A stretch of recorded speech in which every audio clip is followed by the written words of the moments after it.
She was the last one. Every single person who had walked through those hotel doors that evening had looked right through him.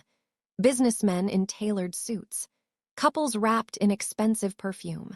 A woman in diamonds who clicked her tongue like his presence was an invoice she hadn't agreed to pay. He had been sitting on those cold marble steps for 2 hours. Torn jacket, dirt worked into the creases of his hands. Cap pulled so low his face was mostly shadow. To anyone passing, he was nothing. The kind of nothing that people with somewhere important to be have trained themselves to step around without their heartbeat changing. He had done this before. 4 different cities, 4 different hotels, the same experiment every time. The results had always been identical. He was about to stand up. Then he heard her. Not loud, not rushing, just steady, the particular rhythm of a woman who knows exactly where she is going and has never needed to announce it. Her heels hit the second step, and something in him moved before his mind caught up. His hand shot out and caught the hem of her dress. "Help me." 2 words, rough at the edges, but no begging underneath them, and that was the first strange thing about him, though she didn't have time to sit with it yet. She stopped. She looked down at the hand gripping her dress, at the dirty sleeve above it. Then she looked at his face, not the quick, flinching glance of someone calculating how fast they could disengage. The full, steady look of a woman deciding to actually see something in front of her. She opened her bag.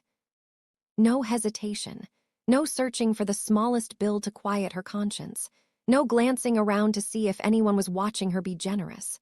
She pulled out a fold of notes, enough to mean something, and pressed it into his hand. Her fingers closed over his knuckles for a moment. Warm, deliberate, like she wanted the gesture to arrive properly, not just land. Then she walked through the revolving door. He sat completely still, looked down at the money in his palm, turned it over once. In 4 cities, in 2 hours of sitting on those steps tonight, not one person had stopped. Until 40 seconds after she walked into the building. "Queens, hold on, because before this story goes where it's going, I need a moment with you. If this is your first time here, welcome. You walked in at exactly the right moment, and I mean that. Drop your city or your country in the comments right now. I am genuinely asking where you are watching from because this community spans further than you'd believe. And if nobody has told you yet that this channel was built for women who feel things deeply and aren't ashamed of it, subscribe right now and stay. You belong here. Now let's get back to those steps, because what just happened is only the surface of this story." He stood up. And this was the second strange thing. No stiffness, no effortful unfolding of a man who had been sitting on cold stone. He rose clean and controlled, the posture returning to him immediately, like a coat he had simply set down for a while and was now picking back up. The doorman who had been carefully, professionally ignoring him for 2 hours suddenly found he could not look away, could not explain the feeling that made him step back and hold the door without being asked. The man in the torn jacket walked through without acknowledging him. Zara rode the elevator up alone. She didn't check her reflection. She had already decided who she was before she left the house that evening. A mirror wasn't going to add anything useful to that. She thought about the reservation, the table by the window. "Our spot, sweetheart." The way he had called that morning, relaxed and warm, and she had smiled at the phone because she still believed in these small ceremonies. The good dress, the gold at her ears, being on time because another person's time matters, showing up fully because she had always understood that showing up fully for someone is itself a form of love. The elevator opened. She stepped into the restaurant. Low light, candles burning on every table. The soft, comfortable noise of a room full of people having uncomplicated evenings. She scanned for him. Found him. Table by the window, their table, their spot. He was not alone. The woman across from him was laughing at something he had just said. Her hand rested on the table close to his, and he was leaning forward in that way, that particular way, that lean, the one Zara recognized because she had not seen it directed at her in longer than she could now justify to herself. The ease of it. The intimacy of it. The way two people look when they are comfortable with each other in a room where they believe nobody who matters is watching. Zara did not move. She stood at the entrance of the restaurant and absorbed what she was seeing. The understanding came in layers the way it always does when the truth has been present for a while before you are ready to see it. Confusion first, then recognition, then the cold, quiet settling of something that had been true for longer than tonight. She did not cry, did not walk forward, did not retreat. Her hand, hanging at her side, closed slowly into a fist. Then deliberately, quietly, opened again. She did not yet know she was not standing there alone. Chang'e moved through the lobby like a man who did not need directions to any building. He chose to enter. He knew this hotel. He knew which floor the restaurant was on. He knew she would be here tonight because knowing the right things at the right time was the reason he was still standing after 4 decades of a life that should have ended him several times over. His ex-girlfriend, 8 months inside his world.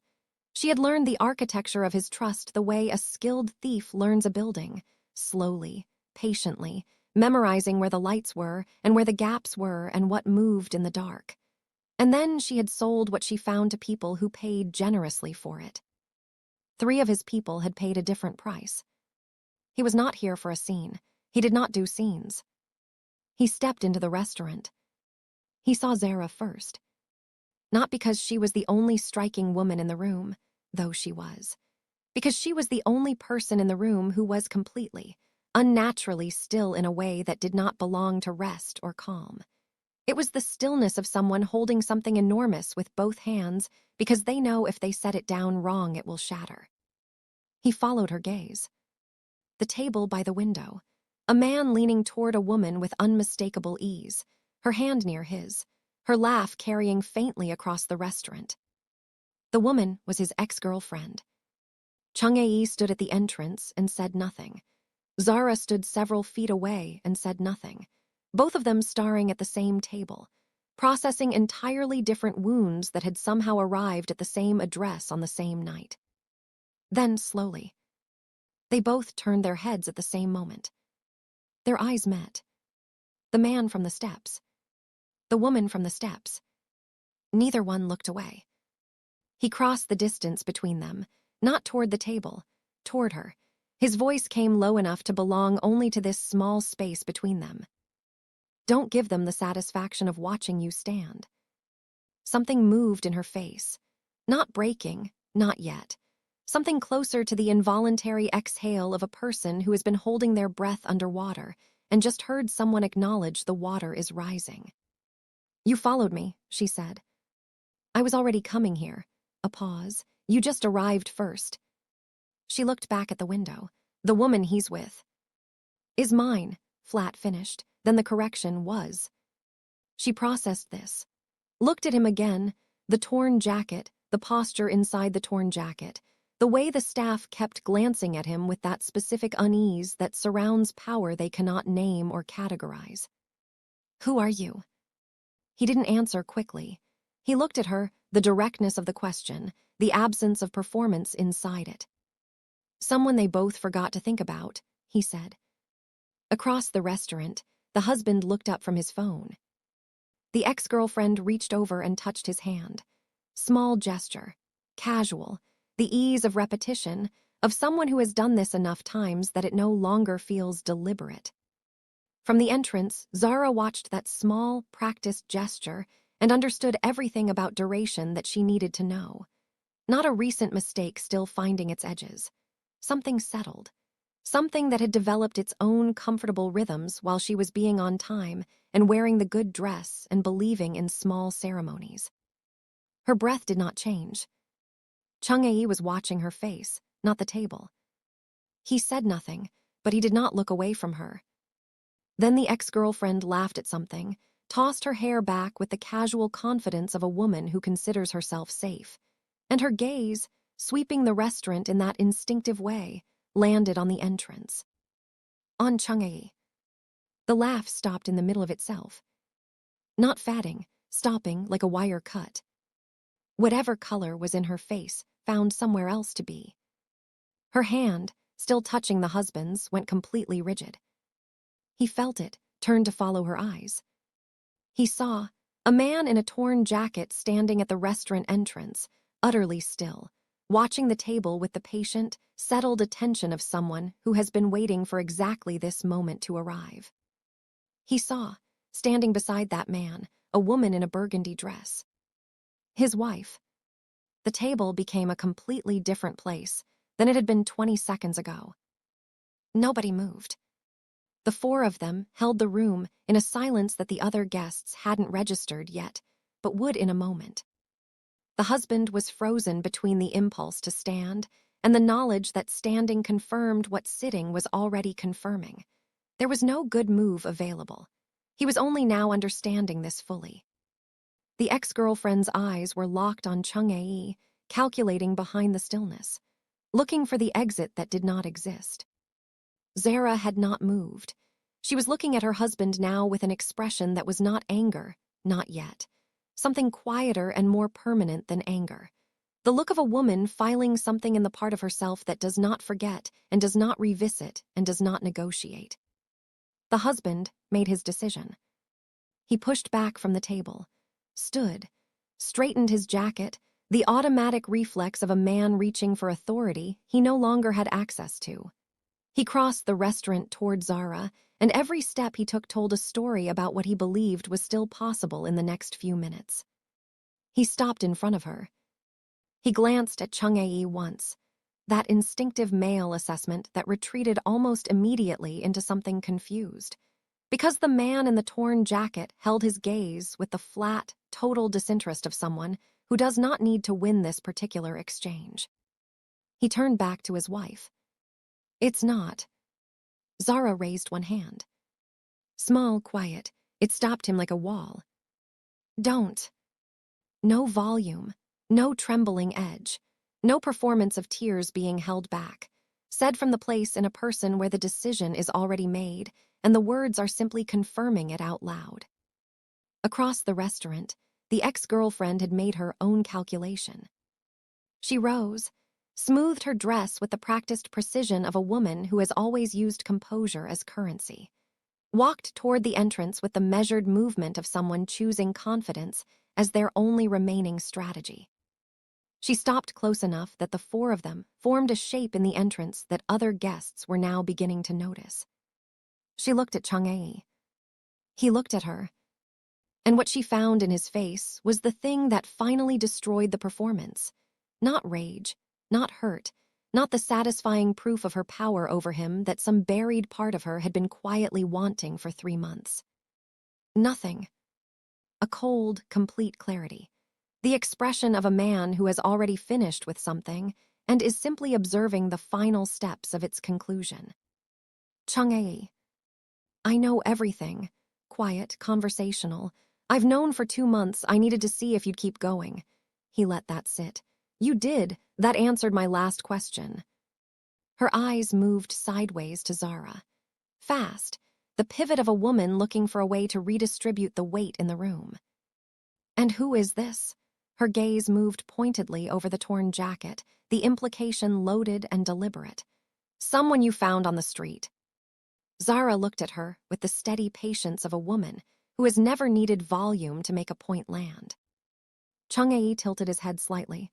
She found me. On the steps, Zara said. Her voice was so level, so completely unmarked by the venom aimed at her, that it hit harder than any returned insult could have. I gave him money. He looked like he needed it. A beat. Or I thought he did. She glanced at Chung-ae, and in that glance, in that tiny private exchange between two people who met an hour ago, was something that in another moment might become almost humor. A shared fact about a very strange evening. The ex-girlfriend looked between them, at the ease of it, at the shorthand already forming. Something moved across her face that she could not control. Queens, stop right here with me. Because Zara just stood in front of the woman her husband brought to their restaurant, to their table, and she has not raised her voice once. Not once. I need to know, did Zara handle that right? Or should she have said everything she was clearly holding back? The comments section is about to divide hard, and I need to know which side you are on before this goes where it's going. Like this video right now, not for numbers, but for every woman who has ever had to hold herself completely together in a room that was quietly destroying her. The husband reached for Zara's arm. Can we talk? Somewhere private. You don't have to do this here. She looked at his hand on her arm, then at him. You did this here. Her voice was controlled and precise. You chose this restaurant. You made the reservation. You called me this morning and said our spot by the window, sweetheart. You said that. She didn't raise her voice. She didn't need to. Then you brought her here. Something shifted on his face. Not guilt. Guilt would have been something workable. Something worse. The beginning of an internal counterargument. The architecture of a man who had already, somewhere beneath the surface, found a way to make her response the problem rather than his choices. Zara saw it before it arrived. You're about to tell me I'm making a scene, she said. That I'm embarrassing you. He said nothing, which was its own full sentence. I was on time tonight, she said, almost quietly. I dressed well, I made an effort, I showed up. She looked at the window table, back at him. Go sit down. He didn't move. I said go sit down. He went. The ex-girlfriend watched him retreat and turned back to Chang'e, reaching for the familiar, the old intimacy of her voice, the tone that used to locate something soft in him. You came here wearing that. A gesture at the torn jacket, the old ease still coating the words. Why? To make me feel small. To confirm something. And did you? The moment you walked past me on those steps, no emotion in it. You arrived 40 minutes ago, you walked past me twice, you looked right at me. She stared at him, not understanding yet. I was on those steps for 2 hours, he said. Dozens of people passed, one person stopped. He did not point at Zara, did not need to. She stopped in the first 40 seconds she was in this building. He let that land fully before continuing. That was all I needed to know. The ex-girlfriend's mouth opened, closed. The 3 men, he said, and his voice stayed even. The names you gave, the addresses, the schedules you had access to because I trusted you with them. The performance on her face was completely gone now. What was underneath it was not a comfortable thing to look at. They're recovering, he said. They might not have been. Chang'e, just let me. You are very good at explaining, he said. You explained yourself to me for 8 months and I believed most of it. That's on me. A pause. Everything else is on you. He turned from her. Deliberately, completely, the way a door closes and the latch clicks into place. The husband and Zara faced each other. The restaurant had settled back around them, other tables returning to their own evenings, the ambient noise recovering. But the space between these 2 people was its own contained atmosphere. How long? Zara said. Not a question, a requirement. 6 months. She nodded, the quiet arithmetic of a woman laying a timeline over everything she thought she knew about the last 6 months. Every dinner, every phone call. Every morning he said something ordinary to her while carrying something he had chosen not to share. Were you going to tell me? The pause lasted too long. I don't know, he said. Honest, she registered that. It was also, and this landed somewhere deep and permanent, the most honest thing he had said to her in 6 months. And from that single fact alone, she understood what the last 6 months had actually been. Then we're done. Zara. Not tonight, not here, but we are done. Not a threat, not performed anger. The way someone states a fact that has no argument available to it. The season has changed. The decision is made. The marriage is over. He opened his mouth. She looked at him with an expression that closed it again. He left. The ex-girlfriend followed shortly after, her exit shaped like someone leaving on their own terms, which was the last performance she had left. She did not look at Chang'e as she passed him. He watched her go with the dispassion of a man watching weather. The restaurant settled into its quieter self.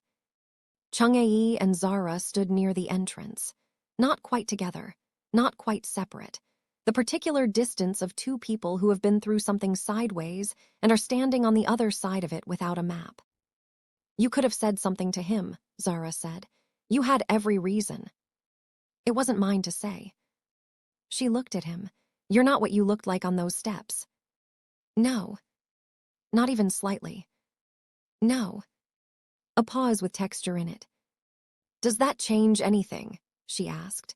Genuine. An actual question from a woman who wanted an actual answer rather than a performance of one.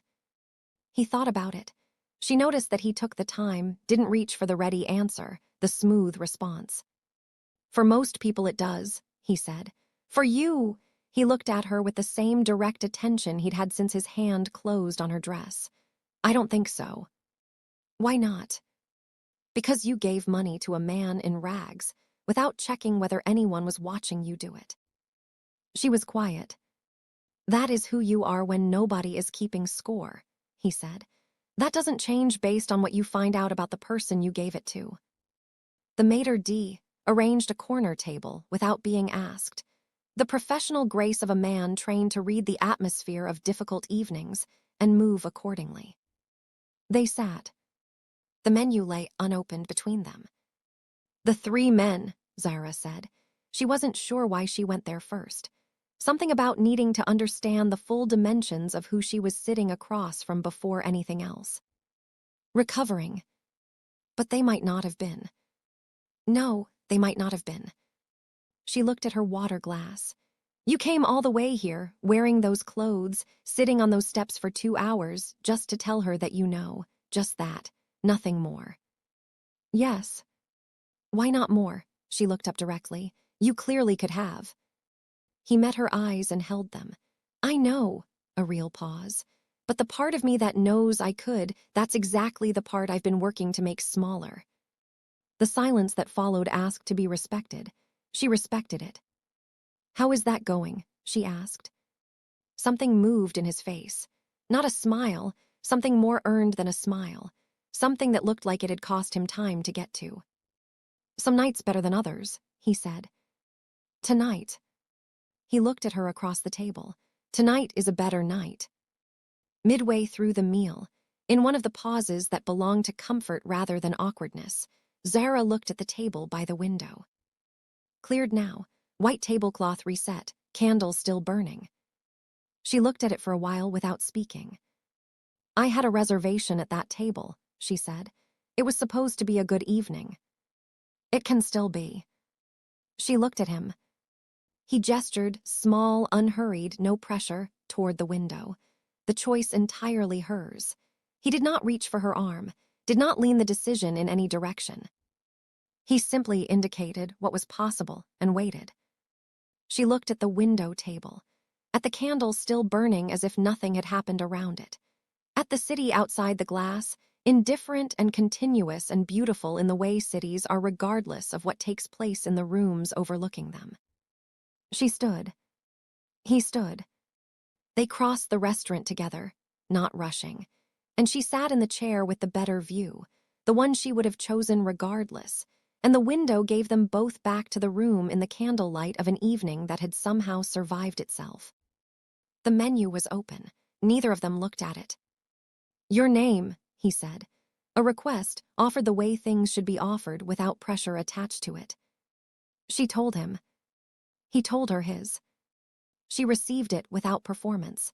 No reaction manufactured in either direction. Information about a person she had chosen to keep learning. Are you dangerous? She asked.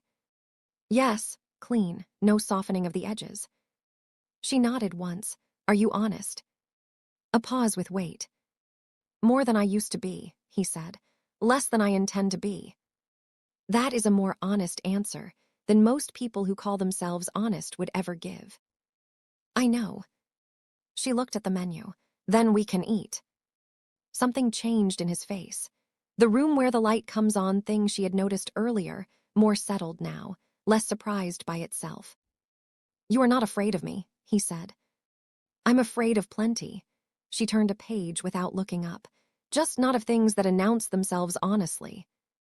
Near the end of the meal, in the quiet middle of things, When the evening had slowed to something that didn't need to be managed, he looked at her across the candle. You didn't know who I was on those steps. No. Would it have changed anything? She thought about it the way she thought about things, completely, without hurrying toward the comfortable answer. Probably not, she said. You looked like you needed something. I had something to give. That's usually enough for me. It was more than the money. She looked up. You held on, he said. When you pressed it into my hand, you held for a moment. She remembered it. I wanted you to feel it properly, not just receive it. I felt it. He looked at her across the table, and she looked back, and neither of them pushed the moment toward something it wasn't ready to be yet. They let it stay at exactly what it was, which was already more than either of them had walked into the building expecting. Everyone else walked past, he said, for 2 hours. I know. You were the last one. She looked at him steadily. I'm usually last, she said, and there was something layered in it, something that was not just about this evening, that he understood without needing it explained. That ends tonight, he said. She looked at him. You were first tonight, he said. You just walked in last. The restaurant had nearly emptied. Staff moved at a respectful distance, unhurried, letting the last table take its time. The kitchen had quieted to its final hour. Outside the window, the city had shifted into its late version, darker, the lights more deliberate, the movement slower. And at the table by the window, the evening had become exactly what it was supposed to be. Zara's burgundy dress caught the candlelight the way it always was going to. She had not dressed for someone who didn't deserve it. She had dressed for the evening. The evening had taken a long way to arrive, but it had. Chung-Ae had folded the torn jacket over the back of his chair at some point. Underneath it, a plain dark shirt. Nothing that announced anything. Just a man at a table who had stopped performing who he was because the woman across from him had never asked him to perform. She reached for her water glass. So did he. At the same moment. Their hands did not touch, but the reach was simultaneous, and they both felt it and neither mentioned it, and the moment sat between them like something being given exactly the time it needed. That is where it started. Not in the dramatic confrontation the restaurant had witnessed. Not in the revelation of who he was or the collapse of who her husband had turned out to be. It started in that reach for a water glass. In the fact that she had given something real, and he had felt it land. In the fact that he had sat on cold stone for 2 hours, and she had been the last one through the door and the first one to stop. In the fact that the table by the window was still lit, and they were both still in the room, and neither of them had chosen to leave. Queens, I need to stay in this moment with you for just a second before we close out. Zara walked into that hotel tonight dressed for a man who had already made his choice. She pressed money into a stranger's hand on the steps without knowing anything about who he was. She watched her marriage end in a public room, and she did not collapse where collapsing would have been completely understandable. And then, and this is the part I keep coming back to, she sat down at the table that was supposed to break her, and she made it hers. Here is the question I need you to sit with and bring to the comments. Was Zara right to stay? To let the evening turn into something new instead of walking out and dealing with all of it, including him, on her own terms first? Because I am genuinely divided on it, and I need to know where you land. If this story found you tonight, subscribe right now and stay, because this channel tells stories about women who hold the line when holding the line costs something, and there is so much more where this came from. Every week. Right here. And if you know a woman who needs to hear this one, a woman who has been showing up fully for someone who quietly stopped meeting her there, share this with her today. Don't explain it, just send it. She'll understand why you did. Like this video for Zara. For every woman who dressed well for the wrong person and found out the evening had better plans for her all along. The table by the window was always hers. She just had to get through the door first.